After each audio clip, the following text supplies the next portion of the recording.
Hello, magandang hapon po. Mayroon po tayong bagong nakuhang mutya dito mismo sa loob ng loob ng niyog na ito na bao. Pero bago ko sisimulan ang kwentong ito, ay yung mga baguhan po ay huwag makalimot na mag-subscribe, mag-like at mag-share para maka-update din po kayo sa susunod kong mga vlog.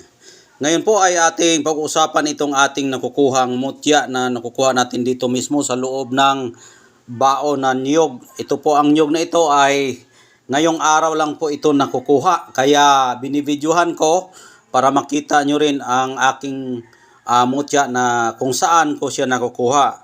Ito po ay nakukuha natin ngayong araw lang ngayon dahil nga po ay binigay talaga ito sa kalikasan natin dahil hindi natin expect na makuha itong ating mutya na ito.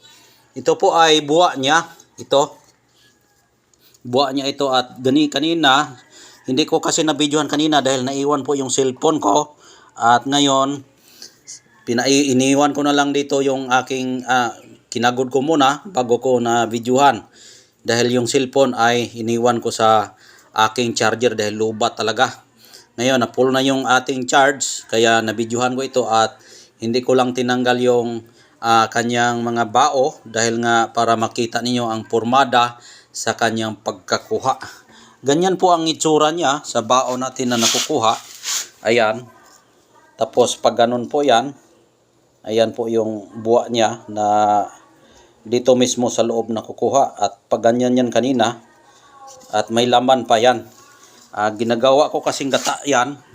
Nagata kasi ako kanina para natin isagol sa ating nilulutong tinatawag na badyang o sa iba yan badyang, sa iba yung palaw yata yan, palaw. Ginataan ko yung palaw. Ganyan po siya at yung itsura niya, ganyan po siya sa loob. Ito nga yung pares talaga niya. Ayan. Yung pares niya yan. Isang kamay lang kasi yung ginamit natin, yung wala tayong stand. Ayan. Ito yung nakuna natin na bao na may mutya. Ayusin natin kung saan yung pormada niya, no? Ito ba yun? Yan. Ayan yung porma niya. At yun po yun ang mata niya dyan. Pero ito'y natural lang po itong bao na ito. Pero ang hindi natural na may bato siya sa loob. Ayan po, no? At ipapakita ko sa inyo ng mabuti yung forma sa bato na nakuha natin. Ganyan po ang itsura niya.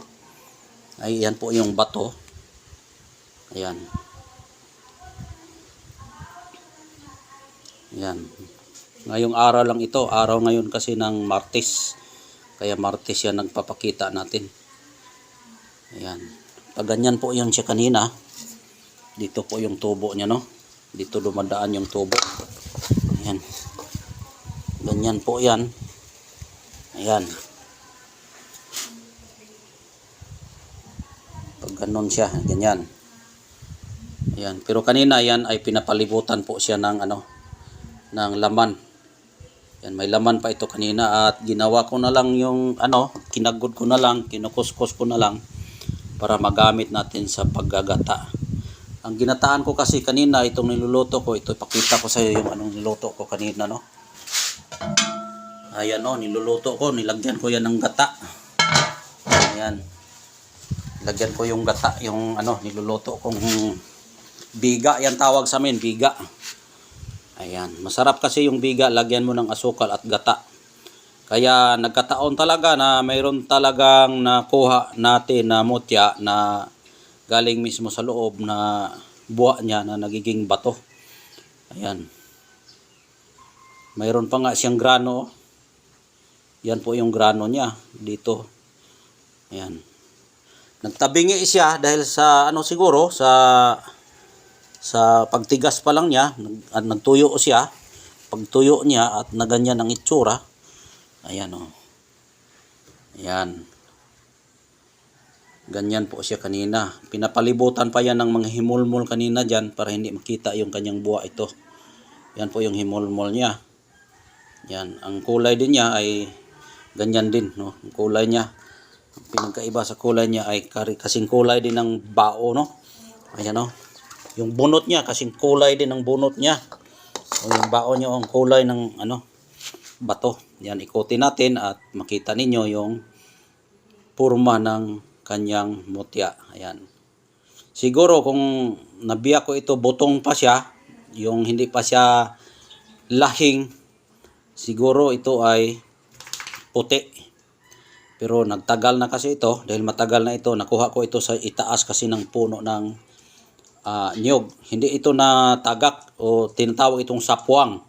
Yung sapwang, ibig sabihin po yan, diyan na siya mismo naglahing sa itaas at imbis na hulog, hindi siya nahulog dahil yung kanyang palwa o sanga, palwa yung tawag sa amin, doon lang siya nakakabit itong kanyang bunga. Kaya pinaakyat ko yung puno. Ito yung puno niya. Ito po yung ginataan namin kanina. Yan. Biga po yan tawag sa amin. At yan po ang puno. Yan. Pinaakyat ko yan kanina. Yung lahing dyan mismo sa puno na yan. Yung lahing dyan. Nasablay siya dyan sa sa sangad yan. Imbis na hulog, nasablay siya. Yan pinakuha ko para magamit nating panggata. At yan po ang bunga niya. Yan po mga kasama niya ito. Yan kasama niya yan. Pagkuha na sapwang. Kaya yung ginataan ko ay 2 piraso yung ginataan ko at yan po ang ating nakuha na mutya. Ayan. Sa nagtatanong kung ano bang bisa sa mutya ng niyog o buwa ng niyog ay maganda ito sa pampaswerte at pamproteksyon. May halo itong tagulilong at kung ibagsak ka man sa mga tao na may mga taong maiinggit sa iyo ay kapag dala mo ito, hindi ka matatamaan sa mga inggit nila. Yan, kung mga trahedya naman sa ating buhay, hindi ka matamaan, may panipas ito at tagulilong, panipas, pangubol. Ang nadala skubol dahil bato siya, pangubol. Ang tipas galing sa itaas, nagtutubo, hangin ang nagdadala sa kanya, may enerhiya din siyang panipas. At ang swerte niya dahil nga siya po ay puno ng bunga ng niyog at magamit natin yan sa pang-araw-araw, kaya swerte yan sa ating hanap buhay. Yan po ang kanyang spiritual na ating pagbasa sa batong ito o mutya niya, na buwa niya. Yan.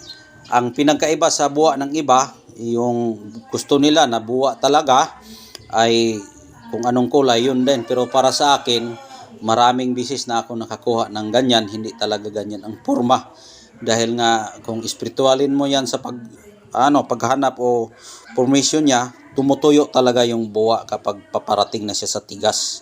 Pag magtuyo na yan, siyempre tumabingi na yan hanggang tumitigas siya, hanggang nagiging immortalis o virtudes na siya na may kapangyarihan. Tabingi talaga ang real na mutya ng niyog. Kasi kung pagbasihan mo yung buwa talaga niya, mayroon akong paghihinala, yung pina-vlog nila na pinapakita, parang ginagawa lang yan sa grinder, yung may mga bato na mga kulay.